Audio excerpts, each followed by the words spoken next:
Welcome into the program, everybody. This is Alabama Unfiltered Radio. It is a Monday, the 24th day of August in the year of our Lord, 2026. I hope you are doing well. I'm here, Big Sky Mountain Mosley, as well, making sure we can broadcast to as many people, not only in the state of Alabama, but across the fruited plain and across the world. We appreciate all that you do for us, and we hope I really do hope you had a great weekend. Sky, how are you?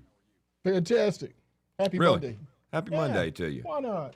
So, the other day when I was sneezing a couple of times, sometime over the weekend, I should just learn that. That's just my signal point. If I start to sneeze in the daytime regularly, I'm going to get the throat gunk.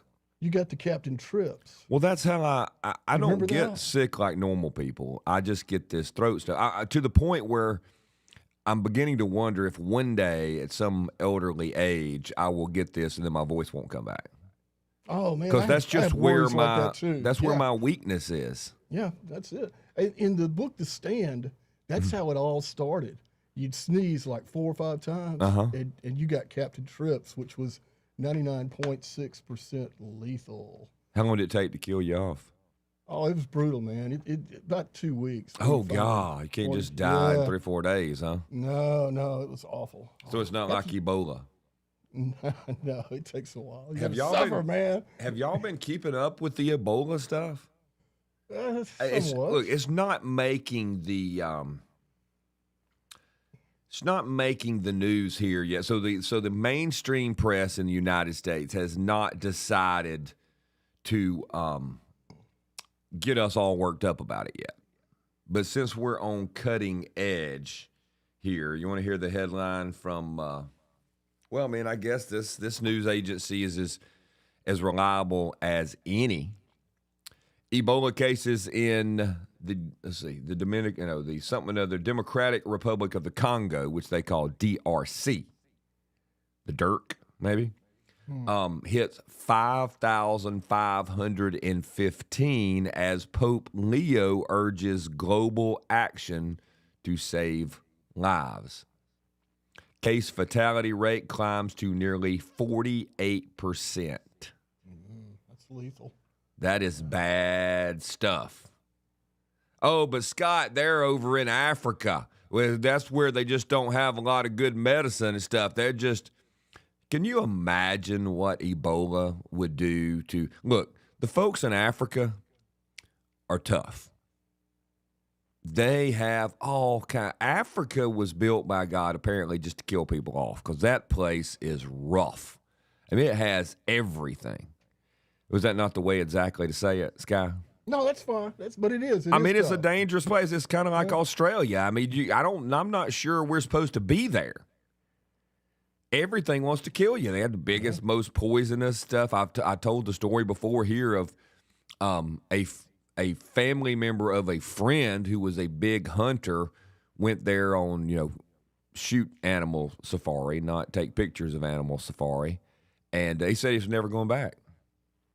Said everything wants to kill you. Yes. He woke up one night. He broke the rules. They said, don't go outside your tent, even if you think you just got to go pee. Steps outside his tent because he's like, I've done this a million times. I can go pee if I want to. I'm a big boy. I'm blah, blah, blah, blah. Goes around the corner of the freaking giant crocodile sleeping against his tent. That's it. Pack my bags.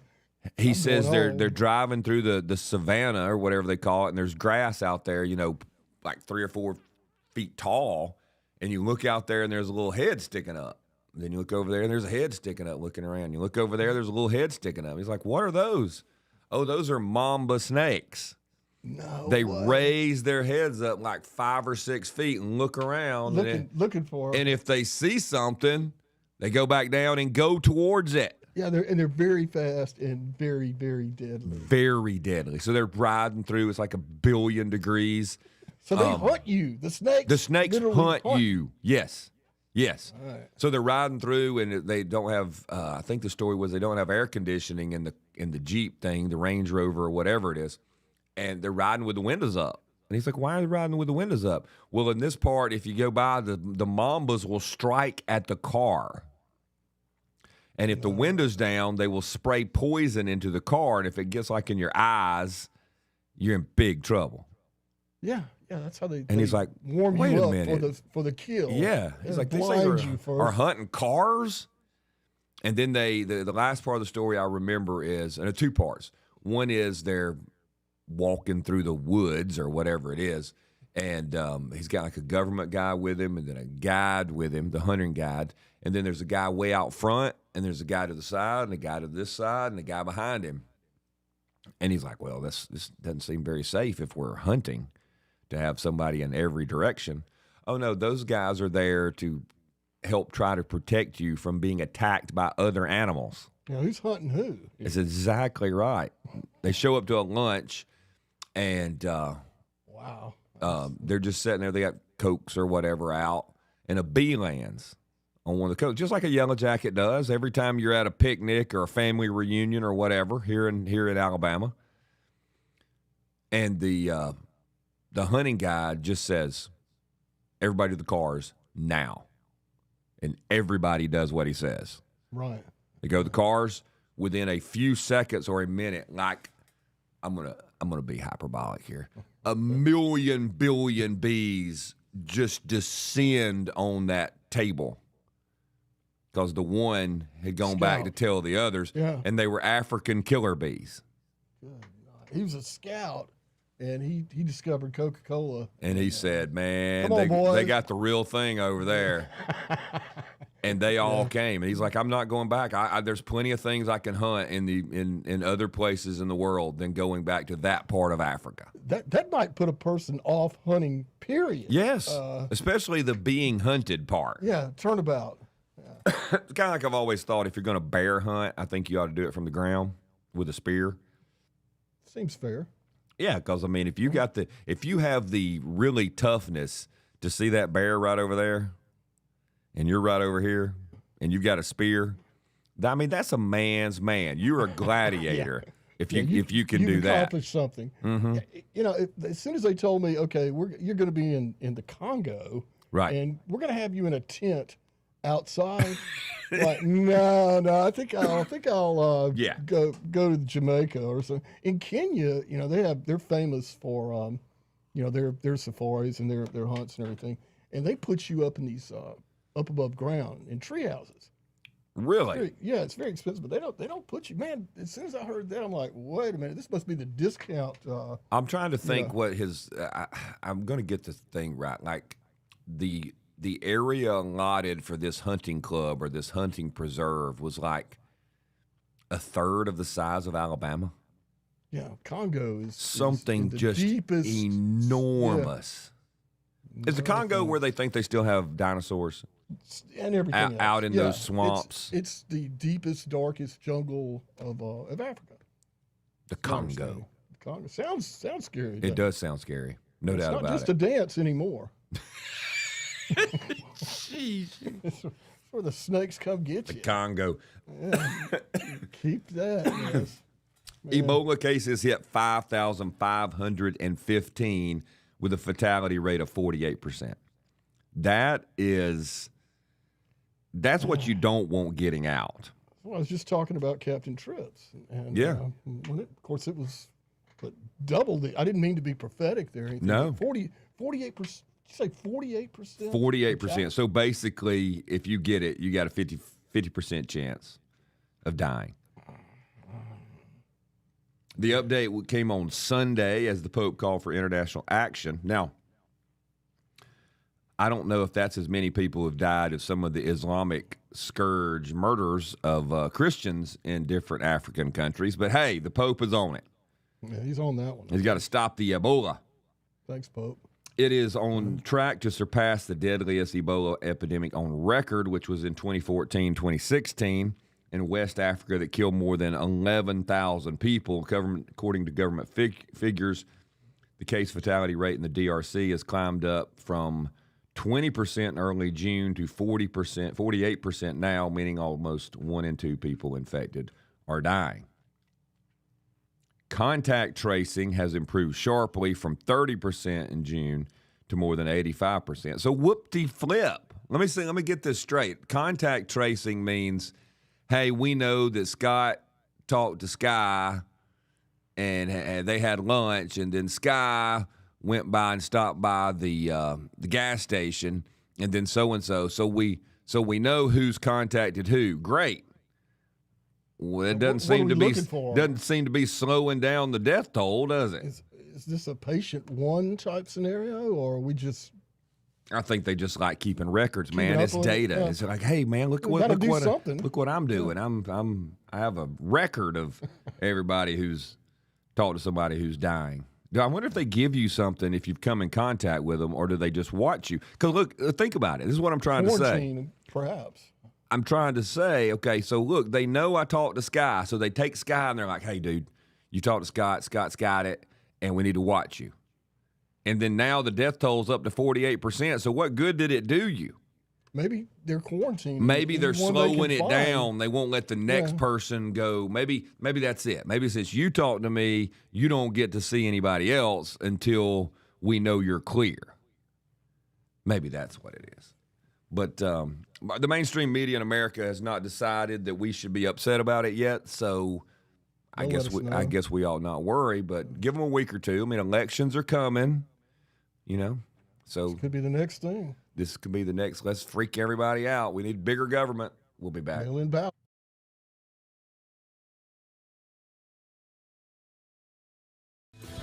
Scott Beason show, you can learn things. And I appreciate that. I appreciate that, Fred. Thank you. But that's true, and I mean that. I'm not being sarcastic. I am serious.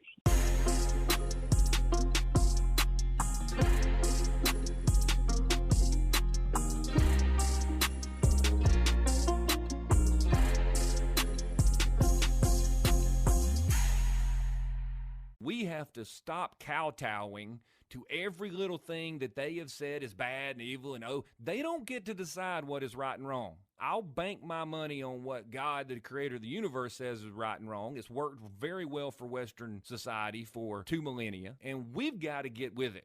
Got to fight the fight. We got to get after it.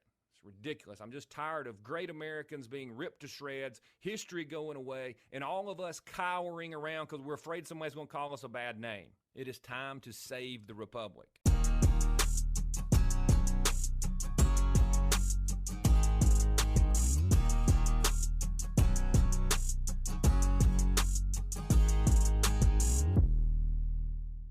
You're listening to Alabama Unfiltered Radio with Scott Beason.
every time I get a chance to listen to you, I just think how grateful I am and how much we need you on a national level so more people can hear you.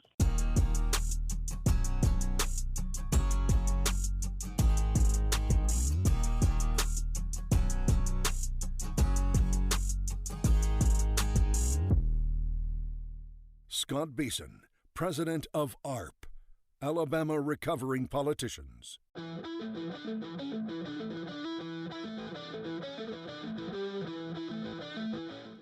Welcome back in, everybody. So in case you are interested, and some people aren't, but I don't even know how to say this, the virus that is currently causing the fastest growing outbreak of Ebola in history in the Democratic Republic of the Congo, well, maybe that's the biggest outbreak in the Congo, is primarily driven by the unusual I don't even want to say it because somebody will be mad at me, Bundibugyo.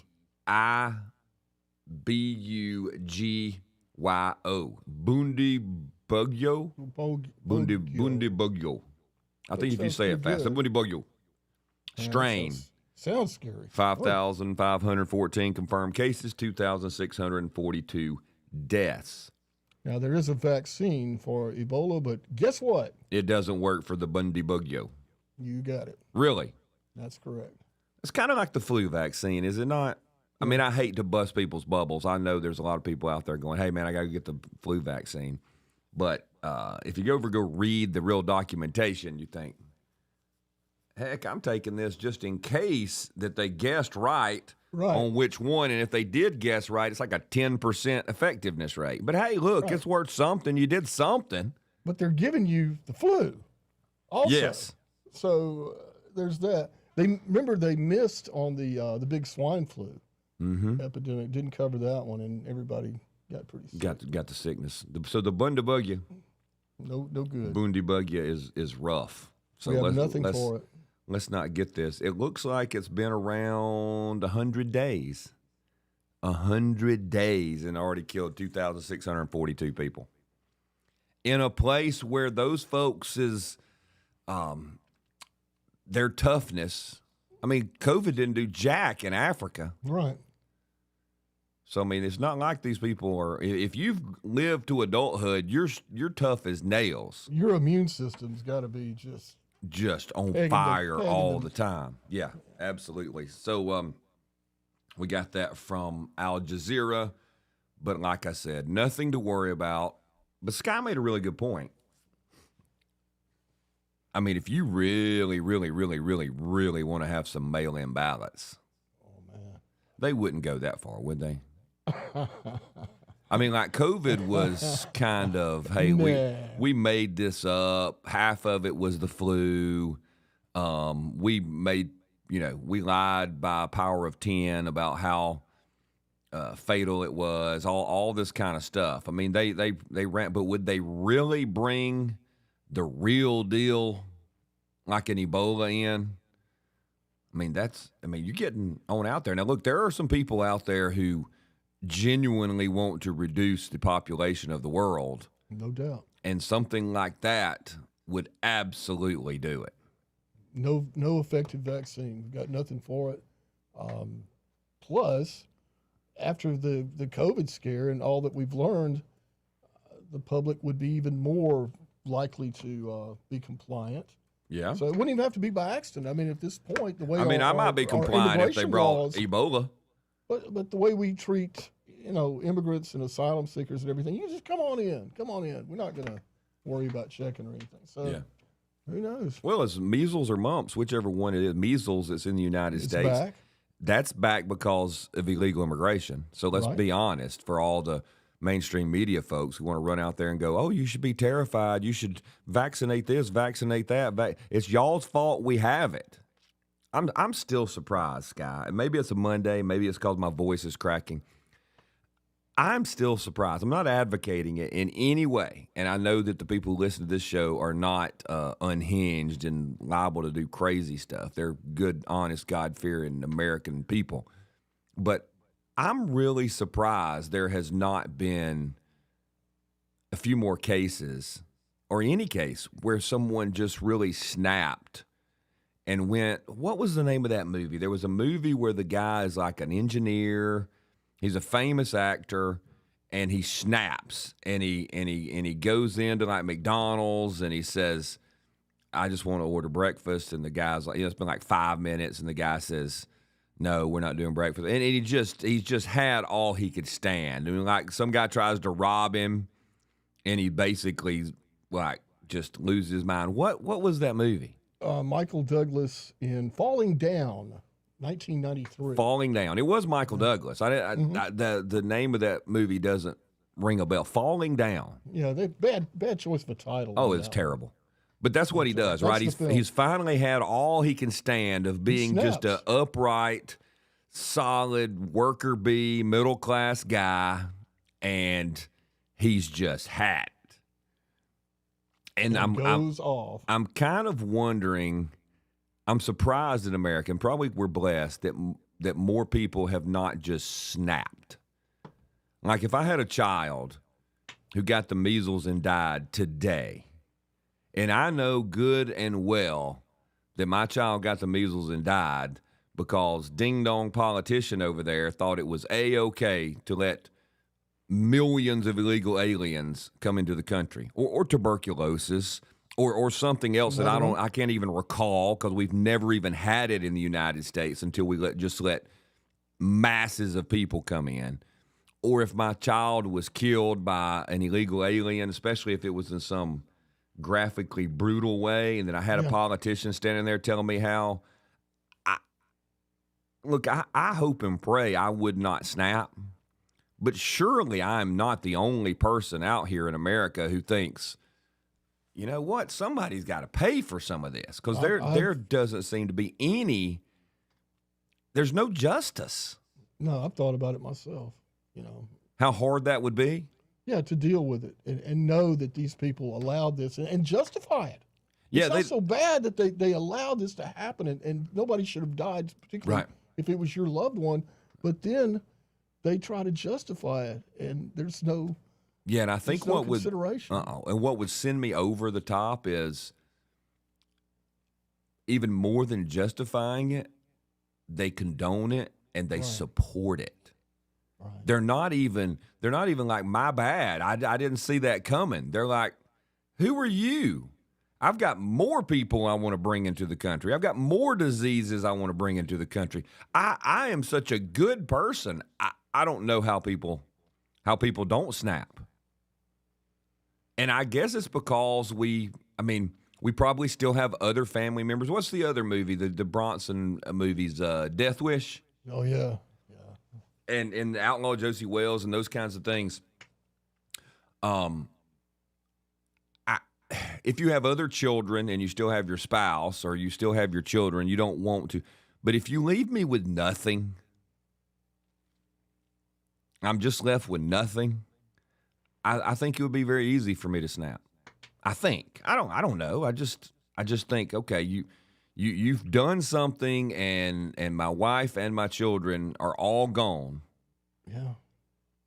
Thanks to you. I think about this a lot. Do you? No. Okay. So here's the thing, I really Scott. It not can't uncommon, just be me and you. No. No. Just reaching the point. It's the broken shoelace by Bukowski. It's just that Explain that it to last me. thing that it's just an essay, kind of a poem about all the major things that we deal with in life and how we struggle to make our way through life. And then one day, in this case, he uses a broken shoelace. Yeah. And the guy just snaps. That's it. It's just the last thing. Yeah. It's like when I broke my pitcher of tea when Martha was in the hospital. Okay. And then just I just broke down, man. It was like, all right, I can't take any more. But with something, where you've lost a loved one and nobody seems to care and there's nothing to help, and you know who caused it. Yeah. I can see it. Absolutely. Yeah. I envision, and this is probably why they don't let, some of those European countries don't want people to see certain movies, and they sure don't want them replaying clips from movies. But I always envision the scene from the movie Braveheart where he rides into the bedchamber of that noble that left him hanging out to dry on his horse, And then I don't even know what it's called. Is it a mace? What's the ball on the end of the chain? And he just drops it down. And I'm like, was there anybody watching that? I'm sure there was, but was there anybody watching that movie Yes. who said, I don't know if that guy deserves that? Well, first we stood up and cheered. And then we went, Oh, well, I was about to say, I think brutal, every warm-blooded with any testosterone man watching that movie is like, dude, that guy deserved it. Now, there might have been some Karen out there saying no. That's what you call medieval justice, right there. Oh yeah, I mean, who's he gonna call? Can't call can't call Washington D.C. They're not gonna help you. I think this is part of why they went after us first, as Southerners. Yeah, because they had to go after our monuments and our traditions and paint us into this evil thing. Right. One case fits all, and because we're the most likely to seek justice in the manner we expect of. It, and there's a culture that says, "Yeah, y'all ain't gonna do it. I'm bringing it." No, we'd rather go down to death than dishonor. Yeah, and I think that's a good point. It is culturally part of the Southern tradition. It is, and they've got to wipe that out, and along with the chivalry, and some other traits as well. So it's got to be God-fearing. Yeah, great point. Thank you. So, but we're not there yet. We're okay. We don't need. Well, we probably need counseling, but we don't have to seek it at this moment. We'll be right back.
Every time I get a chance to listen to you, I just think how grateful I am and how much we need you on a national level so more people can hear you.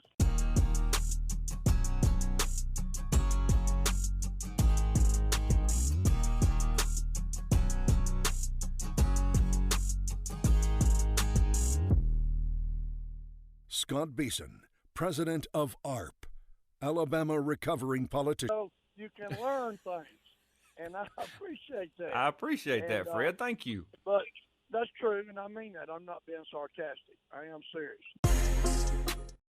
We are back, everybody. Man, what a time. Football season is about to be upon us. I told y'all last week my son's first game is Thursday night. It'll be on at 6 o'clock on ESPN+. So it is a subscription service. I was trying to remember when we used ESPN+. I think it was when Merritt was at Florida and maybe early on at Nebraska, so we could see some of the games that another conference's network was broadcasting that wasn't on my regular cable subscription. So ESPN+. I would think, don't you suppose they have like a local, press box streaming service? Yeah, they usually do. What is it called? Flow Sports, FLO Sports, which is an internet thing. Maybe. ESPN's but ESPN Plus. A lot of people that have ESPN subscription because they have like YouTube TV or something like that. Sometimes people that use streaming services will have ESPN Plus so they can get all the ESPN programming. Right. And then the bonus is having some of those games. So it's Virginia at Wise playing Presbyterian. But I kind of had flashbacks, Sky. If you remember Mac's senior year at Hoover, his head football coach and the defensive coordinator were let go after an incident with players. And we've explained the rest of the incident. And I thought it was kind of cowardly for the school system. But we do live in a day of videotapes, etc. They don't really care what lesson is being taught. They don't care to ask. They don't care what the issues were. My understanding for one of them was, hey, look, we're going to have to learn how to control ourselves. We're going to have to learn how to be called all kinds of bad names. We're going to have to learn how to be made fun of. We're going to have to learn how to get, somebody's going to shove you. They're going to say bad things about you. They're going to say bad things about your mama. And you need to be able to take it because we're not getting a penalty for you not being tough enough to realize they're doing that to you on purpose. And my understanding is that is what went on at Hoover, and somebody used the video of a coach, quote unquote, degrading a player. Now, what's so funny is, come game time, when that player doesn't get that training and practice and somebody abuses him and you end up losing the drive that's going to win you the game, everybody in the stands is like, I can't believe it. Oh, I don't know. These kids need to learn how to deal with adversity. They can't be pushing back. They need to know. I'm like, you big beep, beep, wuss, beep, beep, pain in the beep, beep. You're against training that. You're against teaching that. You didn't like it because it was uncomfortable. You didn't want someone to be subjected to being treated horribly so that they learn, hey, I'm not going to die. I don't have to fight everybody who says something bad to me. You didn't like that. But then you want to whine and complain because young men cannot control themselves. Well, how did they learn to control themselves? Being prepared. If they haven't been prepared. And then the other one was the defensive coordinator who yanked the guy's helmet off and shoved him. And my understanding is that the young man had been told. Now, look, this is all alleged. I'm just telling you my version that came to me, okay? So nobody say, that's not what it was. I know the lawyers. Don't give me that. The other one was, look, you got to have your chin straps. You got to have your equipment on right, or you're going to get hurt. And the young man refused to have it on right. So they pulled the helmet off pretty violently. And they're like, oh, my gosh, I can't believe. Oh, no, really? Really? Somebody who's like, dude, I don't want you to get hurt. This is the kind of stuff that can happen to you. No, that's not okay either, Sky. And so we live in this wussified world that just wrings its hands, clutches its pearls when something happens, but they don't want any of the training, any of the lessons that it takes to avoid the really legitimately bad outcome because they're uncomfortable with the process. Right, and they don't have any idea what they're really doing or what goes on. Oh, no. Football is a brutal sport. It is. If you're not prepared, you're going to get hurt. And there's so many mind games that are played, such terrible language. The language during the game. Oh, really? My gosh. Yeah, you know how soccer had the little, if you cover your mouth, you're going to get a red card. I'm like, dude, y'all have no idea what these guys are saying to each other. I mean, it's terrible. So kind of, it's not really funny, but it's silly how these Karens and Nancys come around with this. Oh my God, I can't believe they have no idea. They have no idea of the reality. Mm-hmm. You want to be shocked. I was a basketball player. I didn't play football after like junior high, and I remember thinking this man stood up. It was a white guy. He stood up and he was like, I played football at so and so, and I've never seen such a thing. I'm like, you lie. Come on. You either lie or you're blind or you're just pretending. Your wife sent you up here to say that because she's like, you need to say so and so. Because I played basketball and heard, when Mac was little, playing in AAU, he heard worse than what this guy was acting like. He was like 9 years old, for the love. And just people just act like, oh, I can't believe it. You know what? Let me give you one. I'm going there. I'm going there, okay? Every once in a while you get this story where, oh my gosh, somebody said the N-word to somebody on a football field. I'm like, yeah. I can't even understand how they even act like that was the only time. You ask a real football player, and he's like, it's like a constant stream of it. Going both ways. Oh, it's everybody's one. I mean, everybody. White guy, the poor little Asian kicker guy, he's getting it. Everybody's getting it. And then some Karen comes along and says, oh, I have a video because I snuck on the sideline. I heard somebody from the other team call somebody. I know it's racism. I'm like, you're stupid, woman. Well, Scott, for sure, though, there's no homophobic slurs. Oh, there's none of that. No, none of that. I think that's number one, actually. There's no one offering, telling somebody they need to satisfy them. Yeah. You can just satisfy me, you blank and blank and blank. I'm like, oh. And it's meant to drive other people crazy. Exactly. So that they can't control themselves. They can't run the plays right. They're angry. Yes, get them off their game. Make a mistake. Yep. It's unbelievable. We got so much stuff to do, and maybe they'll let us keep doing it. We'll be back. It's worked very well for Western society for 2 millennia, and we've got to get with it. Got to fight the fight. We got to get after it. Ridiculous. I'm just tired of great Americans being ripped to shreds, history going away, and all of us cowering around because we're afraid somebody's going to call us a bad name. It is time to save the republic.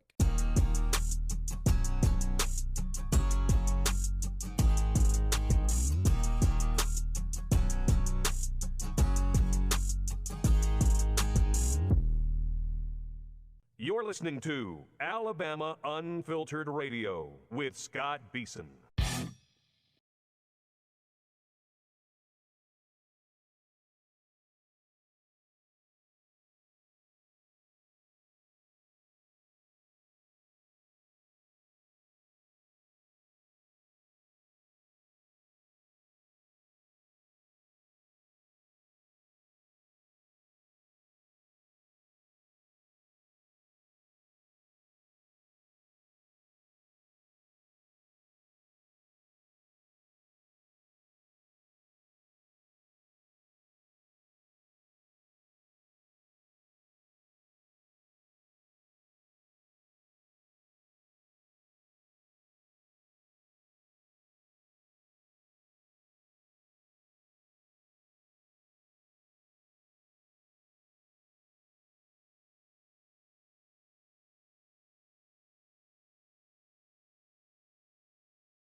To the program, everybody. This is Alabama Unfiltered Radio. Friday, we missed our usual time to do our Fred and Rita Skelton Center for Cultural Renewal segment here on the program. Don't forget, it is in the spirit of Nehemiah that 1819 News has the Skelton Center, which seeks to rebuild the walls of culture and good society while defending against the attacks of those who seek to corrupt the youth and degrade our civilization. Sky and I were talking just a few moments ago about some of these football coaches, and there are coaches who have been let go for legitimately good reasons, and then there are coaches who have been let go for being too tough or someone coming in contact with a situation that they were never used to. Maybe that's what Karen has happened, and we've talked about it before. Like, Karen does not want to hear what goes on at halftime in the locker room. Karen does not want to hear that conversation because it's usually not,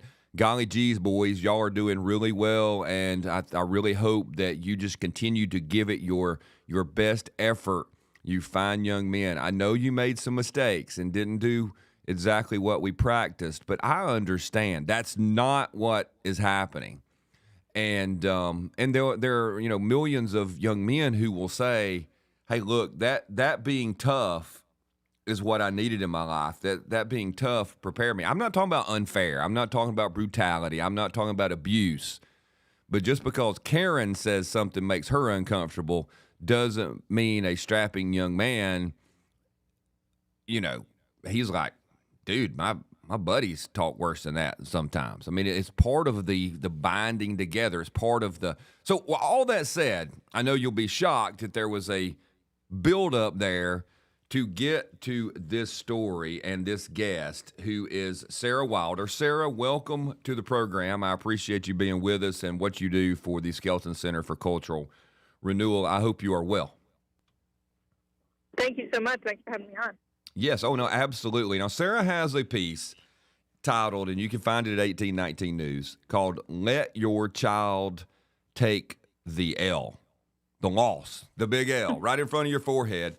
And it's based off the fact, and I had seen this story days ago, Sarah, about the teacher in Tennessee, a lady named, I may say it wrong, Samira Hardcastle, who, according to all accounts, was pressured into changing grades on her students. And she pushed back and said, well, no, this is the grade that the student earned, and they didn't turn in work or something pretty easy, turn the work in. Here's the list of things you got to do. And then parents started whining, and then the school system pressured to change the grade. Now, and then Miss Hardcastle's not just your normal teacher. She's like a teacher of the year at her school. Was that all right?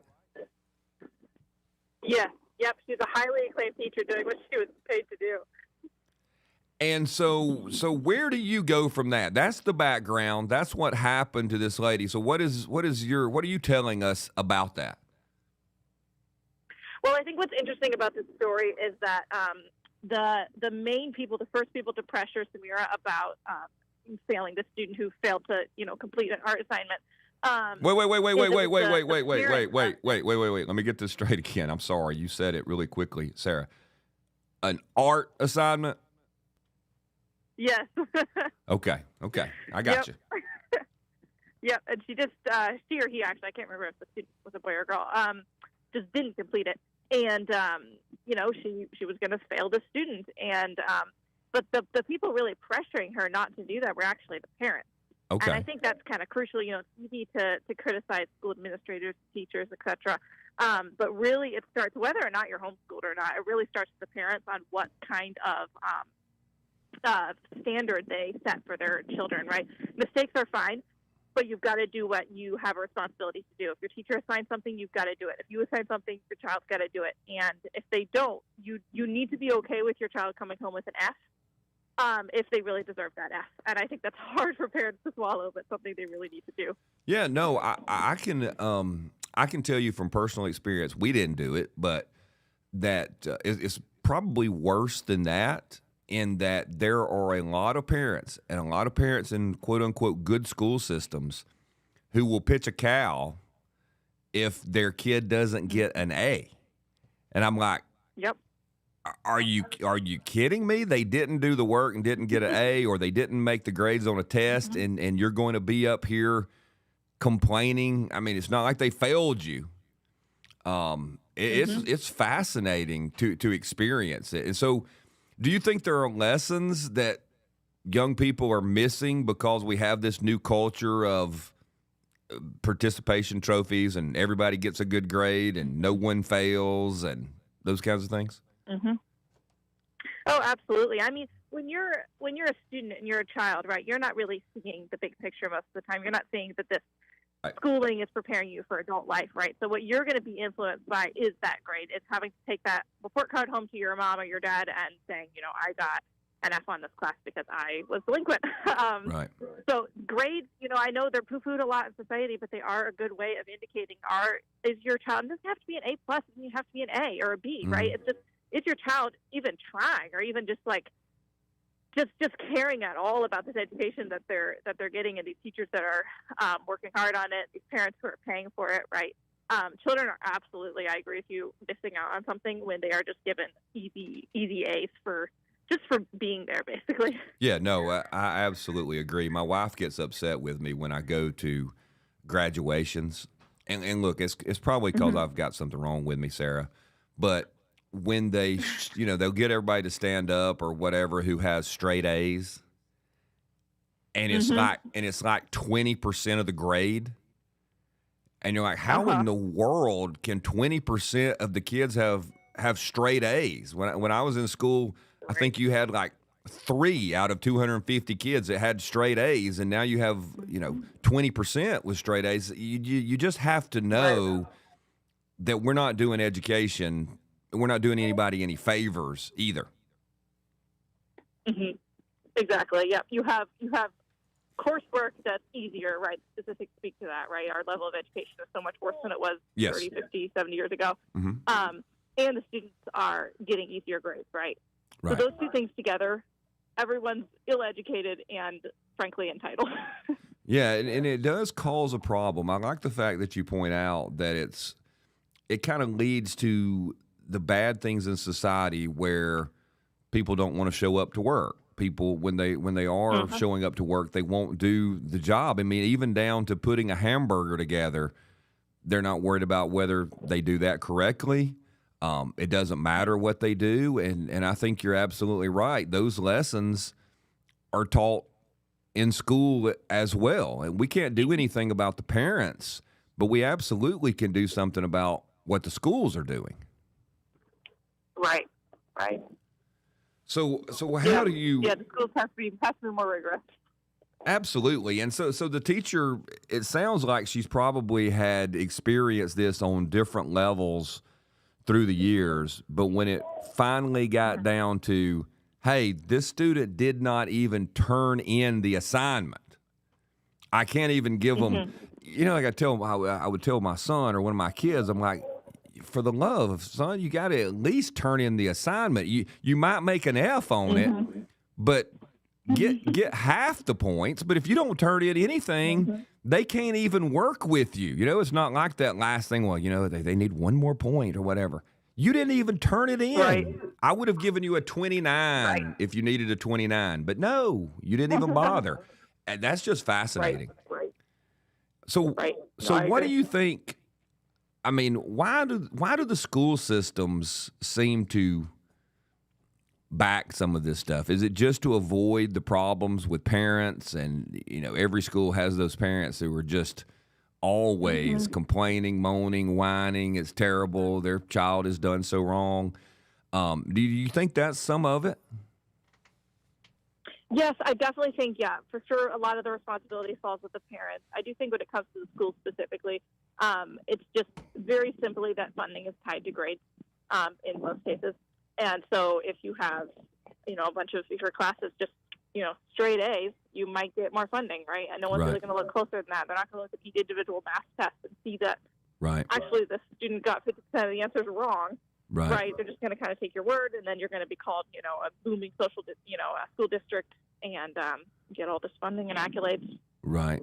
Oh no, that happens all the time. It was funny because when the left wanted to give more money to failing schools, the right said, no, we can't give more money to failing schools. We'll reward good schools, and then miraculously, all these schools started turning in the grades that would get them the rewards, just like in Georgia when they started giving lottery-based scholarships to kids that had certain grades, because we didn't want to do it by their ACT scores. We wanted their grades. And then lo and behold, everybody's making the grades because nobody wants to be the school that little Johnny doesn't get to go to school for free. Right, exactly. What a mess. Well, I know you got to go. You got a lot of stuff to do. What's your last word? And thank you so much for being on. Well, I was homeschooled growing up, and so was my husband. If parents are worried about this and they want to give their kids good education, I would just urge them to check out homeschooling. That's my little stump speech. No, I think it's something everybody needs to think about. They think they would be. Yeah. Yep.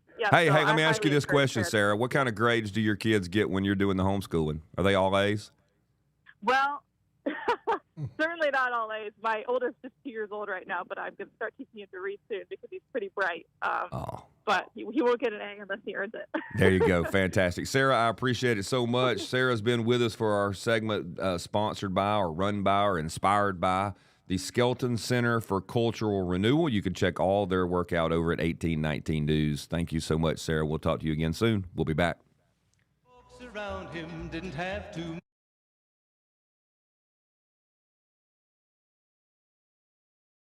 And I appreciate that. I appreciate that, Fred. Thank you. But that's true, and I mean that. I'm not being sarcastic. I am serious.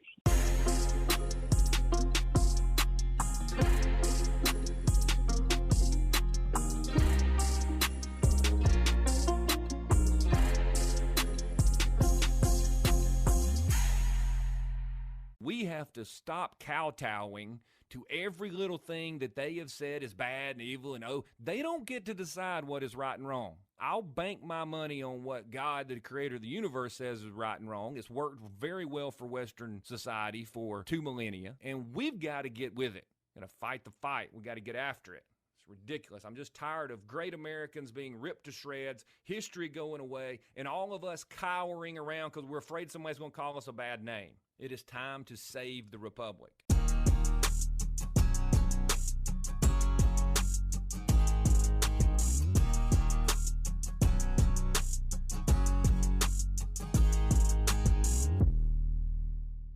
You're listening to Alabama Unfiltered Radio with Scott Beason.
every time I get a chance to listen to you, I just think how grateful I am and how much we need you on a national level so more people can hear you.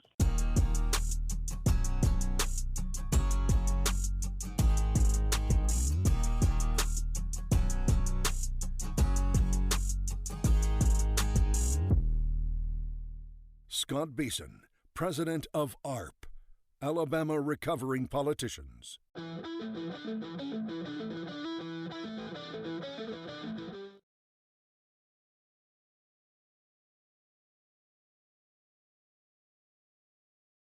Welcome back into the program, everybody. Man, that was a good conversation with Sarah. The story from the teacher. The teacher ends up resigning. She had taught for 10 years.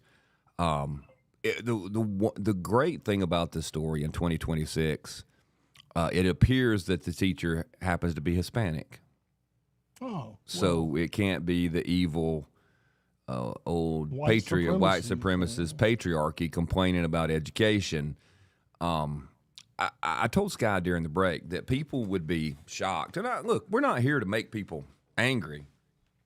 I just know enough. I've had enough people call me, tell me stories. I've validated many of them. I've experienced many of them.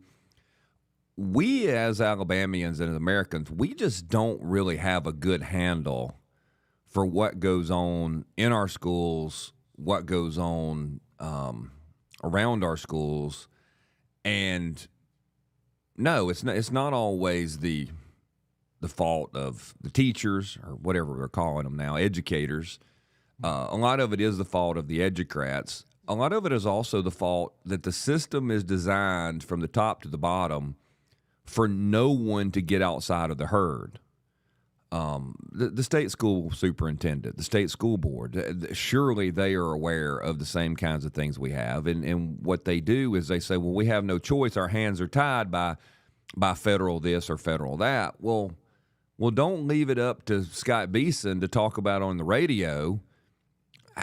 Get your teachers, get your principals, get your administrators out there. Let them go out and say, but they're really afraid, Sky, because if they say something about special ed and the onerous requirements that some of it has, and how some of the things that are required made one little group or one little handful of people happy that they won a victory, but it sacrificed thousands and thousands of kids being able to concentrate in the classroom or whatever.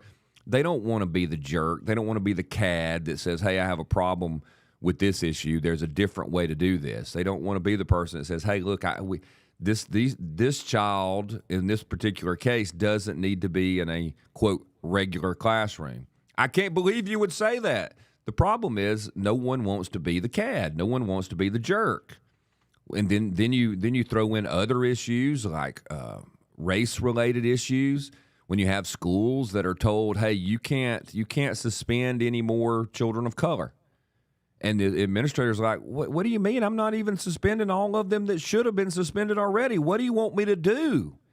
I mean, it is a real problem. It is a real danger in my school. Well, you've already suspended more children of color than you can. You didn't suspend enough white children.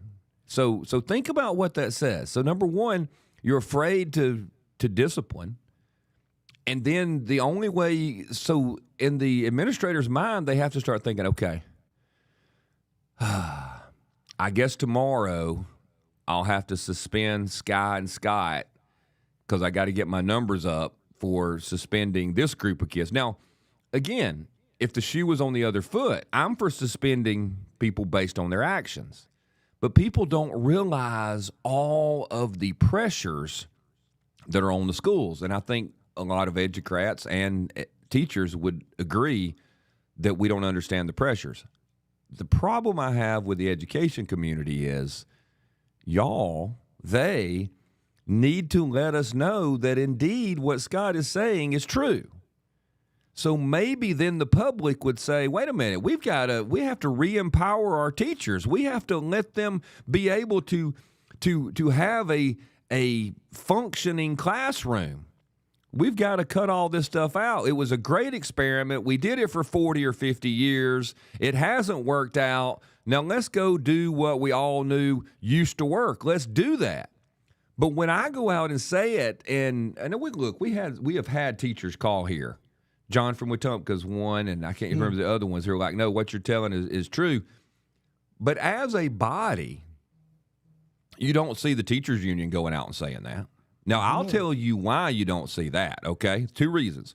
One is at the national level, they are run by Marxist, pagan Marxist, and they are for destruction of society. So they don't really care what happens to you. Here's the second one that's even more, may not be quite as vile, but it's close.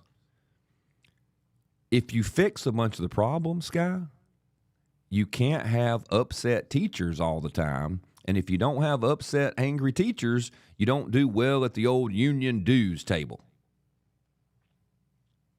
I had not considered that. Because think about it. You're a teacher. It's good for membership. It's good for membership. You're fighting the battle every day. You're sick of it. You just hate it. Everything you try to do gets cut down. You got to deal with little Scott. He's a pain, but no, he's got letters after his name, and nobody cares. And he's yelling out all the time and hitting people with stuff and maybe hitting you and all this kind of stuff. So what's the one thing you say constantly? It's not worth what I get paid. I need more, I need more, I need more. I don't blame them because you do. You don't get paid enough for putting up. But if the situation was like you always dreamed it would be and you had the opportunity to actually positively affect little kids' lives, people would be content. And they wouldn't be banging the drum all the time. And they wouldn't need the union all the time to get them a little bit more. They would be more like, you know what? I love my job. And people who say they love their job just do not make good rioters. Or Democrats. That's exactly right. So it's that kind of stuff that's happening. So there's a reason why y'all are all pressured not to let people know. And I get it. The administrators don't want the teachers out letting people know because they all take it personally. Like, yeah, I'm letting that happen at my school, but I'm hamstrung too. Well, then how about everybody come out together and say, we're not doing it unless this is fixed? People of Alabama would be fine with saying we're not doing what the feds say anymore. We've had enough of it. It was a great experiment, good run. We appreciate it. If they cut off our money, then they just cut off our money. But what are we getting for the money that we're prostituting ourselves for now? Anyway, we talk about that every week or two. So what you got, Sky? The talk of when Trump came in about abolishing the Department of Education. Yes. Jimmy Carter, we can thank him for that. And since it was established in 1978 or 9, test scores, every metric in education has gone straight down. Mm-hmm. What happened to that? Give power back to the state. I guess the teachers' unions are totally against that across the country in lockstep.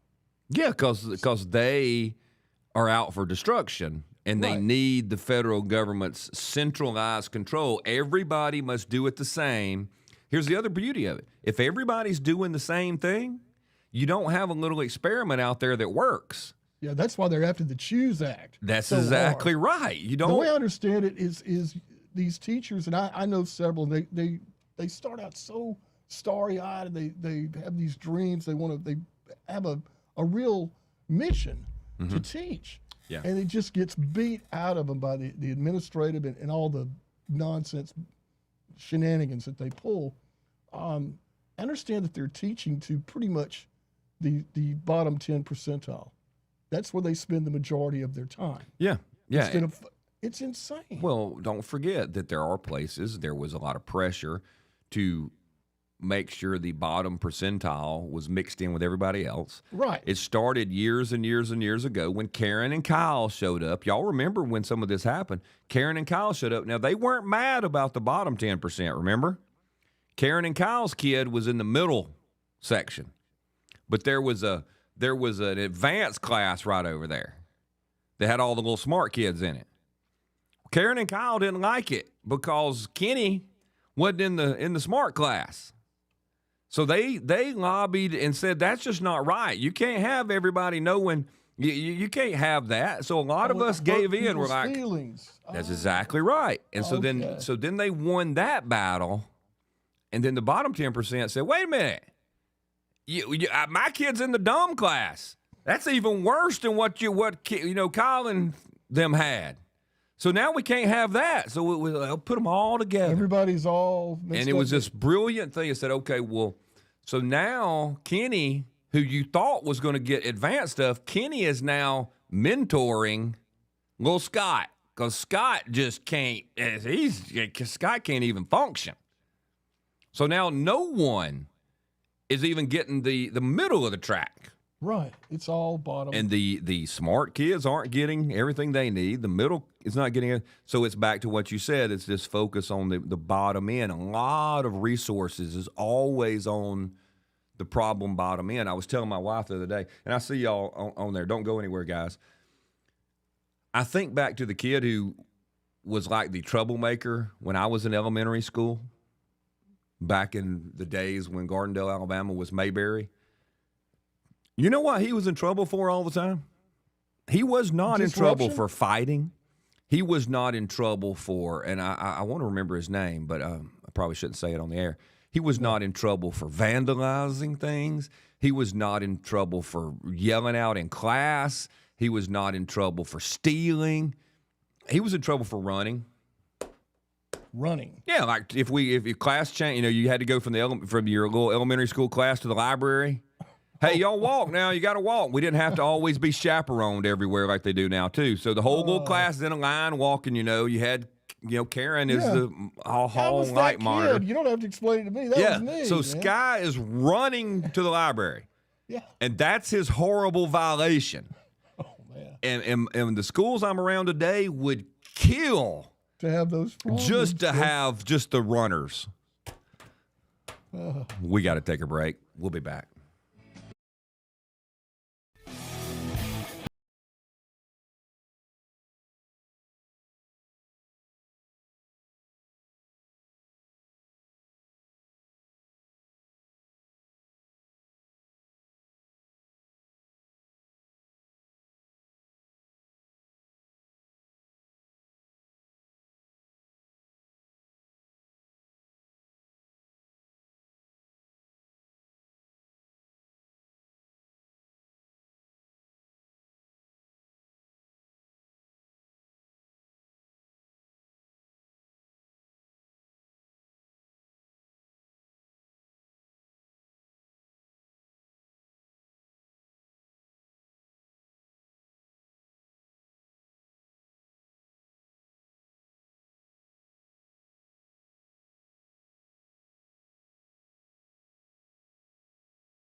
I get a chance to listen to you, I just think how grateful I am and how much we need you on a national level so more people can hear you.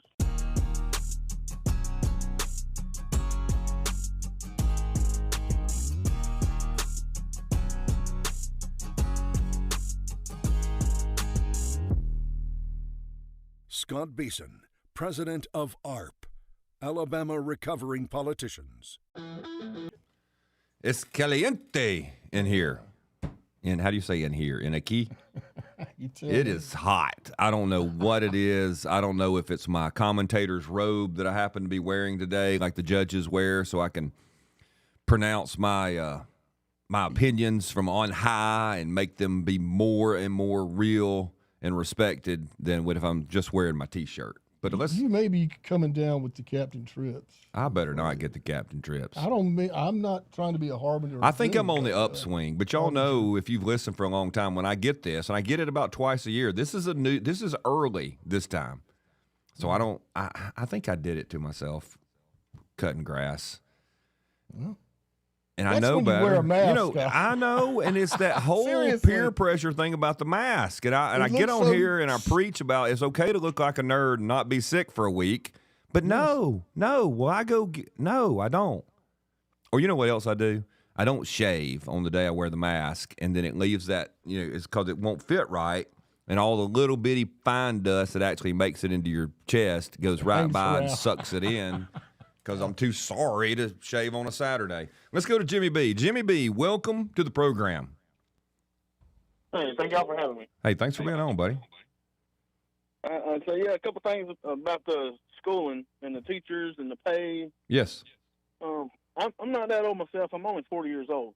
But when I grew up, there was 25, 30 kids in a class. Nowadays, there's one teacher with 15 kids tops in the class. So they've made more teachers, and now there's more money to be spread out, so they're not getting paid as well. Okay. I'm sure that's part of the problem.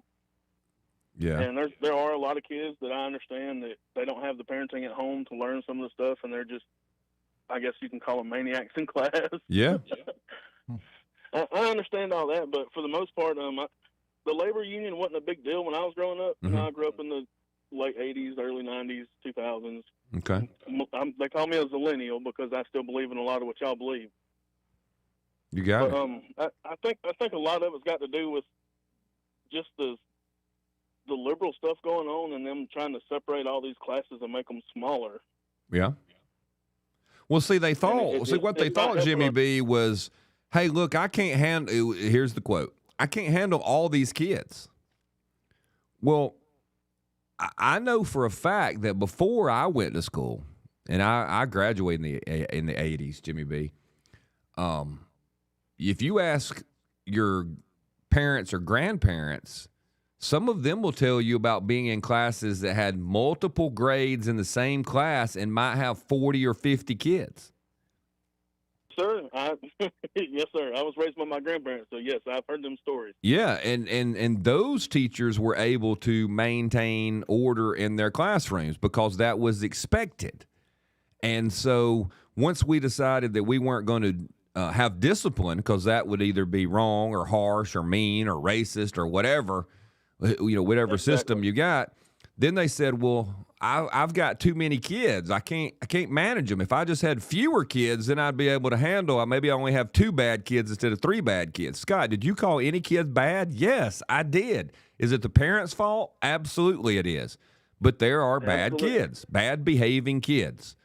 And so that's the problem, Kenny B, or Jimmy B, is that the left always comes up with an answer that sounds really nice and really sweet, and then it doesn't work. So instead of going back to say, hey, let's go back to what used to work, they just double down with a new one. Getting down to 25 kids wasn't enough, then get down to 20 wasn't enough, and now we, get down to in the teens. And parents don't raise their kids like they used to because the mom and dad are separated. The nuclear family's basically gone. That's right. But my kids, the way they were raised is when they're at home, that's when they can act up and be a little bit demeaning. But when they're at school, when they're at a neighbor's house or a friend's house, they're all like, I always get compliments on how good my kids are. I'm like, they're not like that at home. Yeah. Do you ever ask Jimmy B? I used to get those compliments, and I'm like, are you sure you know whose kid my kid is? Exactly. Exactly. That's what I'm saying. I raised my kids on the morals I was raised on, and a lot of people don't have that no more. And that's right. a big part of the problem with what's going on in the schools as well, is the nuclear family's gone, and they're not being able to be raised correctly. Yeah. No, you're absolutely right. And the systems don't really appreciate the values we were raised on. Therefore, they really don't want to emulate those or instill those. And we lost it when we still had the majority, and we should have said, Karen, I don't care what you think. This is the values we expect at the school, and if you don't like it, you can always, homeschool little Kenny. That we should have said that, but we didn't. We bowed down and tried to change it all around so Karen would be happy, and Karen's a flipping crazy person. Yep, most of my kids are homeschooled now. I got only 2 that want to go to school, but they're still in elementary school. So right, How many kids you got, Jimmy B? I have 8 altogether. All right. I was going with the B stood for 8. I was going to guess 8. God bless you, my friend. I'm going to change it to Jimmy 8. Jimmy 8. That? Yeah, way to go. We got 5 girls and 3 boys. Wow. That's what do you awesome. do in your spare time, Jimmy 8? Hey, what are their ages, Jimmy B? How old are they? What's the oldest and youngest? The oldest, he's 20, but he's autistic, and he's like he's kind of nonverbal. Okay. But he works at Walmart. He's doing good. Good for him. My youngest is 3 years old, and he is just wild as all get out. Wow, from 3 to 20. Golly, we need to pray for you, man. Yes. Yeah. Hang in there, Jimmy. I'm proud of you. We need more people with more kids who believe right. So God bless you, my friend. Oh yeah, they know how to raise a garden and all that good stuff. We take care of them. Good deal. Awesome, buddy. Thanks for the call. All right, thank y'all for having me. We got to take a break, Sky? Yes. All right, let's do it, and then we'll get out to your other calls. We'll be back. You can learn things, and I appreciate that. I appreciate that, Fred. Thank you. But that's true, and I mean that. I'm not being sarcastic. I am serious.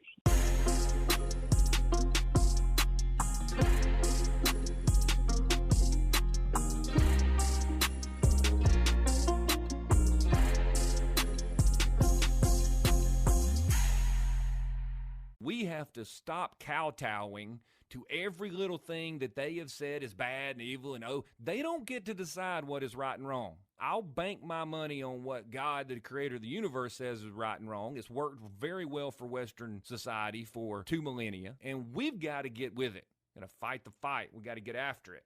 It's ridiculous. I'm just tired of great Americans being ripped to shreds, history going away, and all of us cowering around because we're afraid somebody's going to call us a bad name. It is time to save the republic.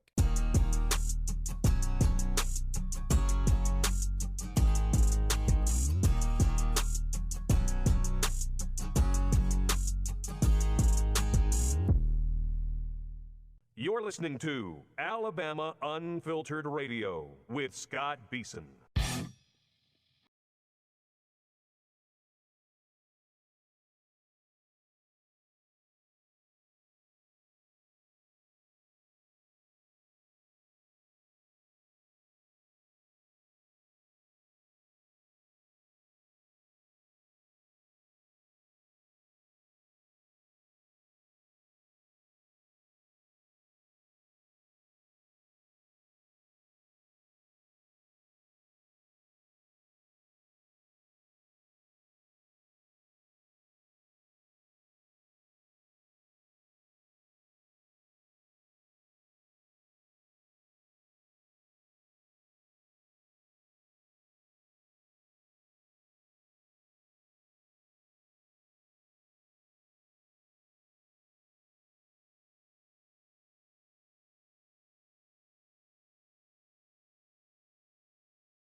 Welcome back in. Let's get out to your phone calls before we run out of time on this hour. James, welcome to the program. I hope you're well. Happy Monday to you.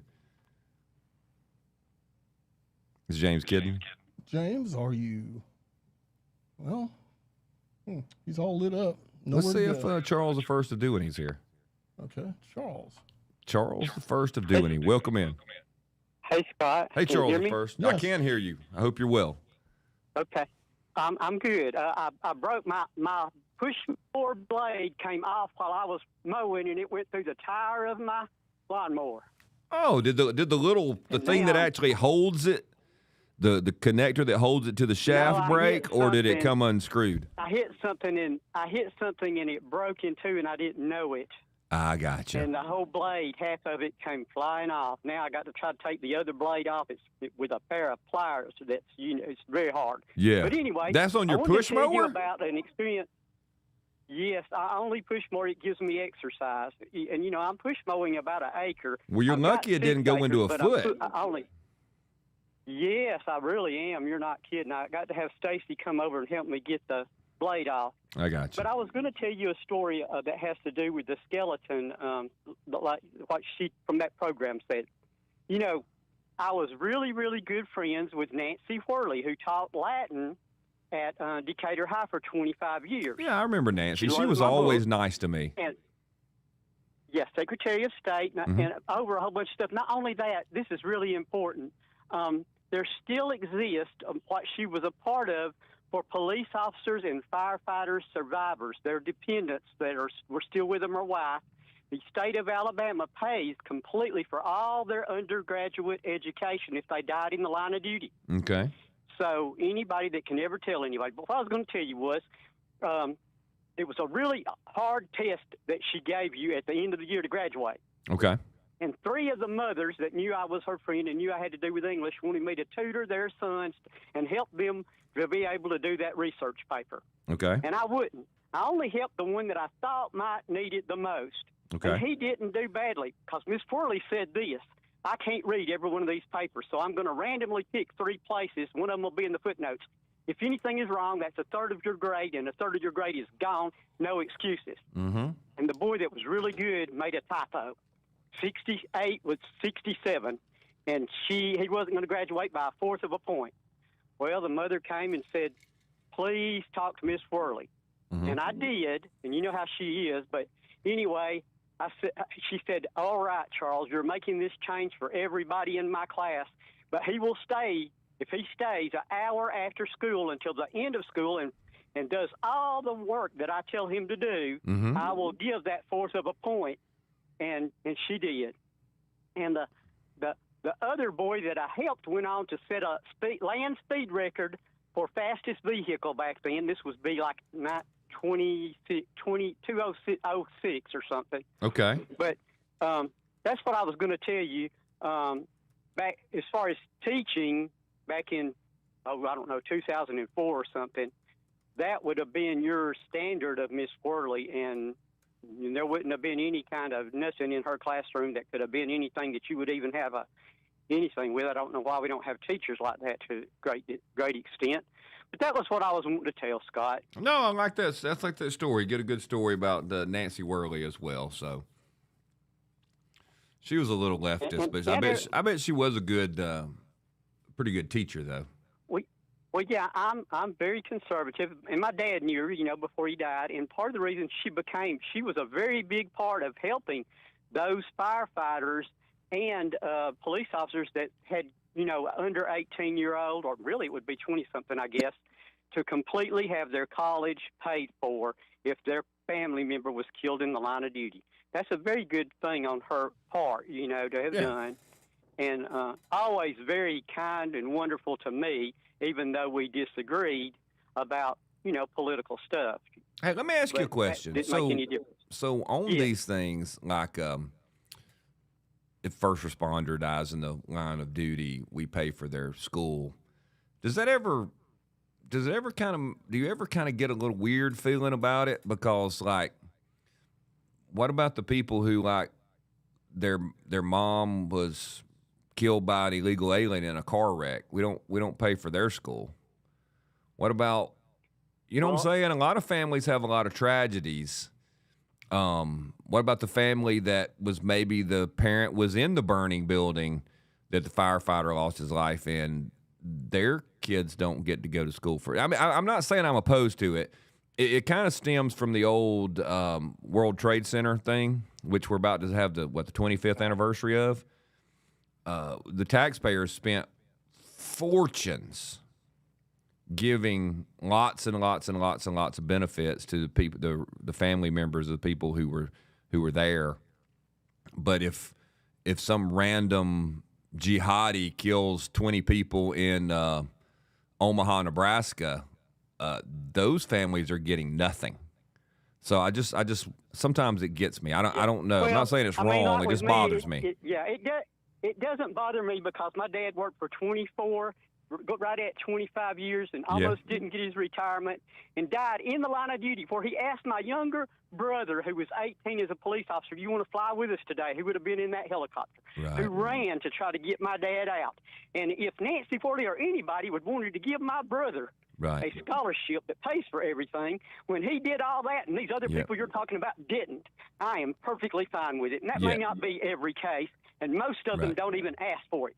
But I would give I'd give money every day to help somebody that really wanted to go to school, who had a parent in the line of duty or a firefighter that died in the line of duty, and not the person that just died in the house, Scott. Yeah, and here's what I think you got to do. You got to make sure you say it as, we got to go, but you say it as, this is an incentive because we need more people to be willing to be on that front line. It is part of the package. It is part of the insurance package.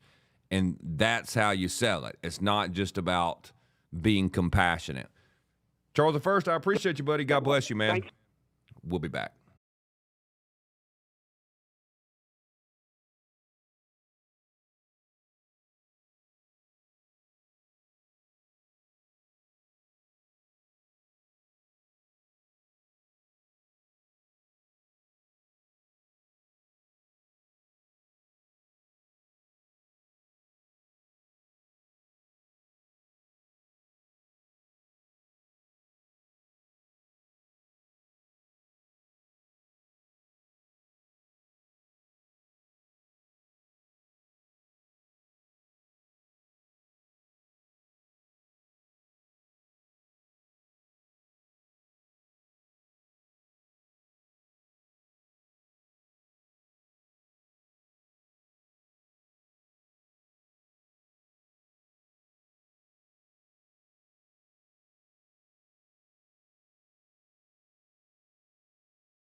Welcome back, everybody. Starting off the third half of the program, the only program in the country that has three halves. And if you've been listening for a long, long time, you'll understand. If you haven't been, we'll get around to telling you at some point. So just stick with us. It's just math.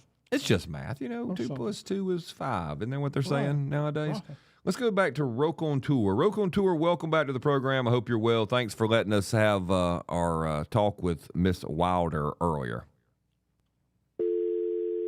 Did he do that on purpose? No way. Let's try one. I think he's back. You think he's calling back? You're live on the air. Who's calling, please? They didn't want to be live either? Well, I thought it was Roque on Tour. Maybe. Yes, you're on the air live. Hello? So yes, who's calling, please?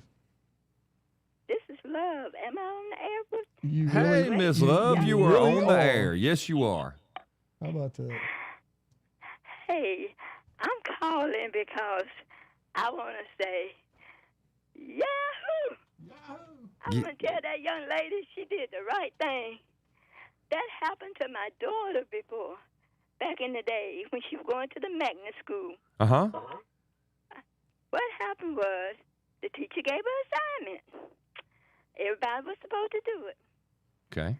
When it came time to show the assignment, my daughter took her turn, got up, showed the assignment, and the teacher said, "What is all that?" Okay. And so she went through everybody. The next time they was together, she told everybody in the class but my daughter that they had to do the assignment over. Okay. She called me and told me that the principal and the parents have called her on the carpet. Could she keep my daughter's assignment to show when she go? Because she gonna fight it. And I want to say, if that young lady listened to you, it's Thanksgiving coming up, and I want to buy her a meal that she'll never forget and a gift and give it to her. I think she did wonderful. And you can give her this number because the other number messing up. Uh-huh. Okay? Thank y'all so much. Oh, I love what she did. Well, thank you, Miss Love. I appreciate it very, very much. We'll, I'm sure she'll hear you. Thank you. Thanks, Miss Love. See you. Thank you. Thank you. I'm so glad Miss Love is doing well. I haven't heard from her in so long. Absolutely. Yes. Let's go out to Roque on Tour. Take 3. Take 3. You're on the air. Take 3. All right.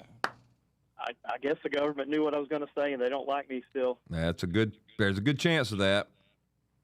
They know what you're thinking. Going back to coaches and discipline in schools, kids need to learn boundaries. And as long as the coach is not being overly abusive, young men need boundaries. Yes. And I think they should let me decide what is overly abusive, not Karen.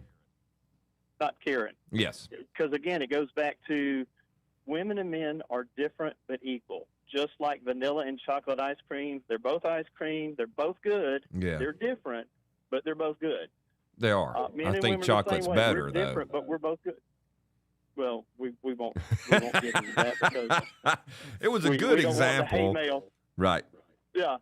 But if you don't set boundaries, you end up with things like football players who are slipping iron bars into their forearm pads and cracking helmets in a football game. That's correct. Or you end up with basketball players who want to stop a fast break and grab the guy with a basketball and throw him over the scorer's table. That's right. That's exactly right.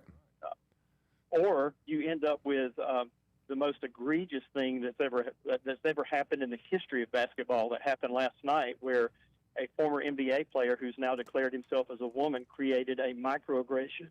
Yeah, that was so awesome. Created violence against the entire WNBA, their fans, the players. But thankfully, one social justice warrior stood up on the court and started screaming at him that Sophie Cunningham would not sleep with him and had him thrown out. Yes.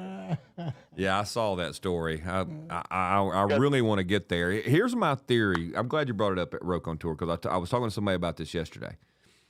They were asking me why I think, and I've been working on this, why I think the WNBA is struggling so much with not being able to define what a woman is. And here is why. The apparent reason and what a lot of the national commentators are coming up with is that they have men, biological men, who are playing today. And that, they're on their side, they're buddies with them or whatever. So there's some men, born men, have the parts of men, or did have the parts of men, I don't know if they still do or not, that they're playing today. That's what a bunch of people are theorizing. I differ from that. I think it is more of a psychosis than people want to admit. Now, that might be the case a little ways, but I think it is more nutty. I think what they have is a bunch of women who have decided that they are men, okay? And they're playing in the WNBA. They're still women. They came with the women parts, okay?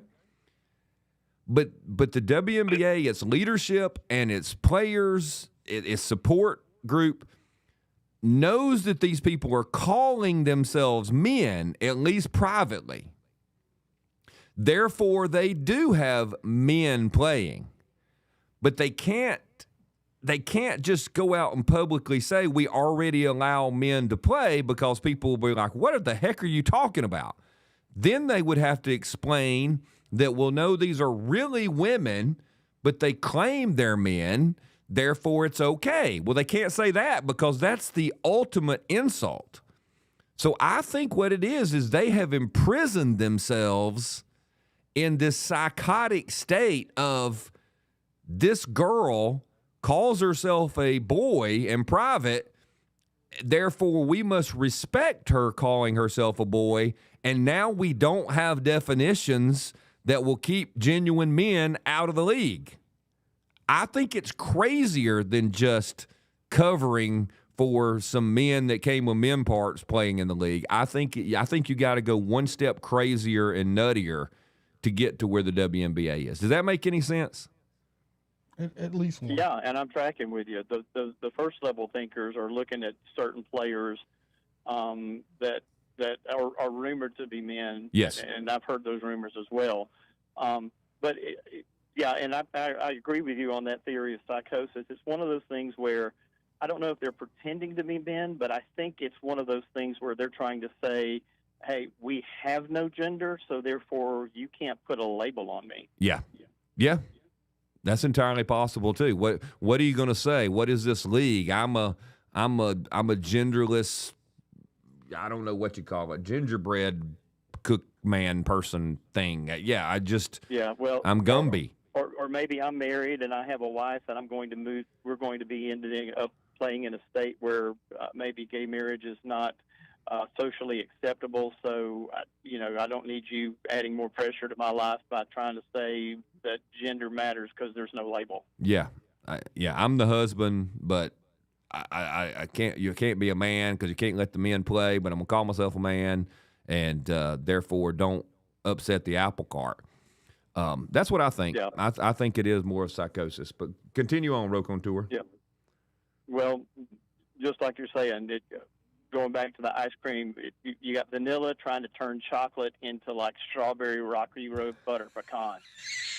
It's a good point. And it's chocolate, okay? It's vanilla and it's chocolate. Right.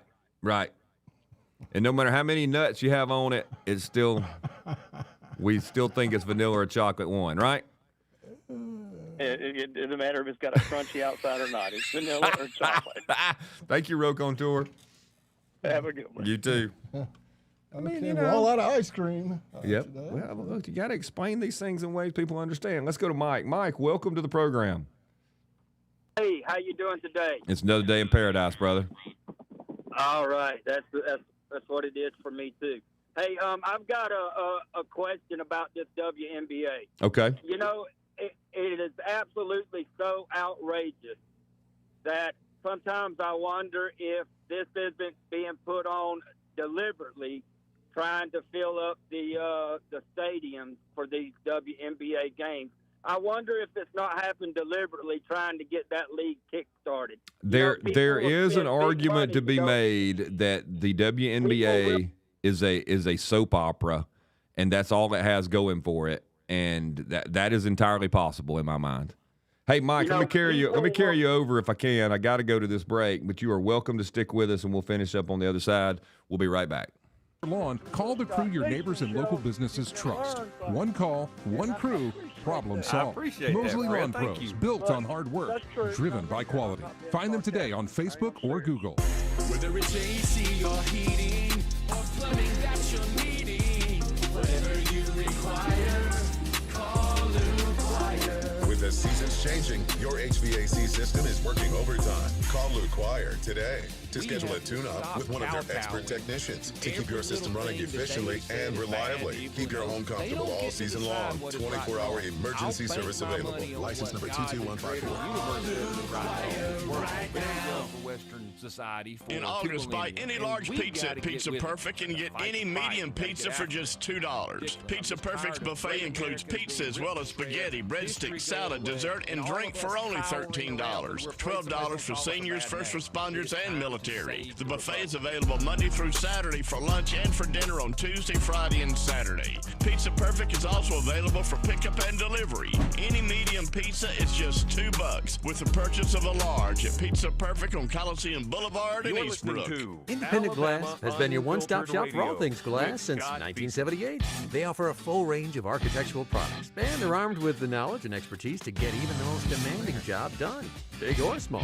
Attention to detail 24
Welcome back in, everybody. Let's get back out to Mike. Mike, thanks for sticking with us. I started you a little late, and that's why I had to carry it over through the break. So I want you to be able to finish your thought.